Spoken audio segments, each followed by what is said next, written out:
Est-ce que vous pouvez me parler de deux des décisions les plus difficiles que vous avez eues à prendre en tant que chef de l'État?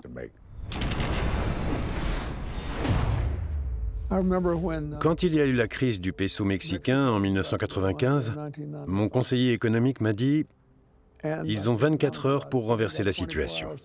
Après ça, leur monnaie va perdre toute valeur et vous allez vous retrouver avec un afflux sans précédent d'immigrants. » Je vois.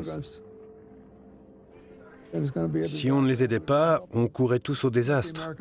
Mais 80% des Américains estimaient que c'était de leur faute et étaient contre l'idée d'intervenir. J'avais autorité pour prendre cette décision et je l'ai fait. Tout le monde disait « c'est une grave erreur, ils ne rembourseront jamais, on va se faire arnaquer ». Tout un tas de critiques. Et le Mexique a remboursé sa dette 3 ans avant l'échéance avec plus de 500 millions de dollars d'intérêts. Ces décisions économiques peuvent avoir un impact sur des centaines de millions de personnes. Mais le choix le plus difficile à faire pour un leader reste celui d'envoyer ses citoyens en guerre. Quand on doit avoir recours à la force, on risque la vie de nombreux jeunes soldats. Il faut être absolument certain qu'on fait le bon choix avant de prendre les armes. Prendre le risque de causer la mort de plusieurs personnes a toujours des conséquences.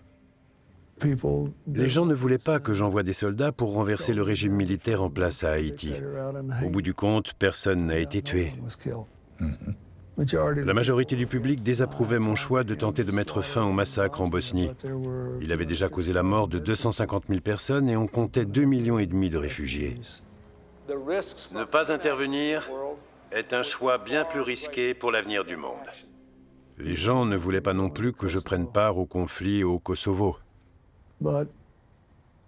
Mais je ne voulais pas que ça finisse comme en Bosnie.